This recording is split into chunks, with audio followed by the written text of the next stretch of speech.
البرنسبل رقم 8 والصياغه بتاعته سهله وظريفه جدا.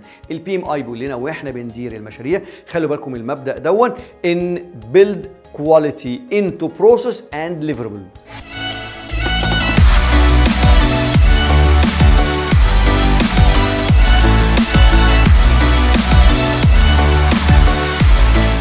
خلي الكواليتي جودة شغلنا تبقى متضفرة، تبقى ممزوجة، تبقى جوه البروسيس نفسها وجوه الدليفربل، مش محتاجين نستناها في الآخر.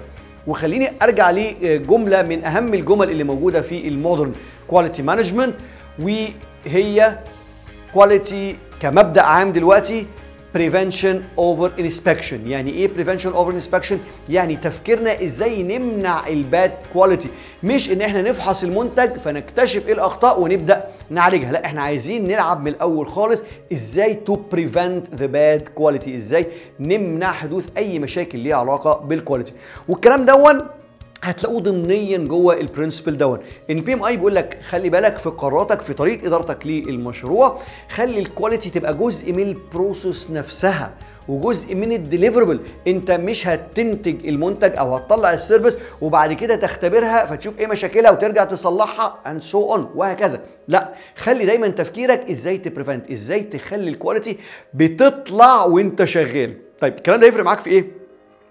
طيب خلينا نبص على 3 مواضع اساسيه الباد كواليتي ممكن تظهر فيها. باد كواليتي انا اقصد فيها باجز او ايرورز او ديفكتس او وات ايفر.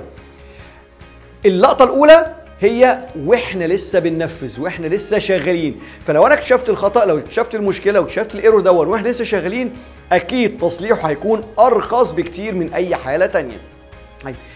اللقطه الثانيه ساعه التستنج، واحنا بعد ما خلصنا المنتج، بعد ما خلصنا السيرفيس واحنا بنتست هتلاقوا ان تصحيح الاخطاء اغلى بنسبه مش قليله من تصحيح المشاكل والاخطاء لو احنا لسه شغالين وبننفذ الاعمال بتاعتنا.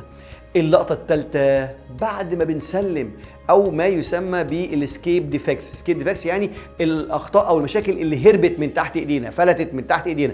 وظهرت امتى؟ ظهرت عند العميل بتاعنا، ظهرت عنده هو شغال وبيستخدم الخدمه بتاعتنا او بيستخدم البرودكت بتاعنا. وده اغلى حاجه في التصليح، لان الموضوع مش بيبقى بس فلوس، اوقات بيبقى فلوس وكمان بيكون معاها ريبيوتيشن وسمعه، وورد اوف ماوث، كاستمر ديساتسفاكشن. كل دي كلمات ممكن تظهر معاكم لو اكتشفنا الخطا عند العميل. وبالتالي هنا البي ام اي بيقول لك واحد من اهم البرنسبلز وانت بتفكر في المشروع بتاعك، خلي الجوده تبقى همك، تدور عليها وتحققها وانت ماشي، ما تستناش مرحله التستنج، ويا ريت ان شاء الله ما يقابلكش المشاكل دي بعد ما تسلم.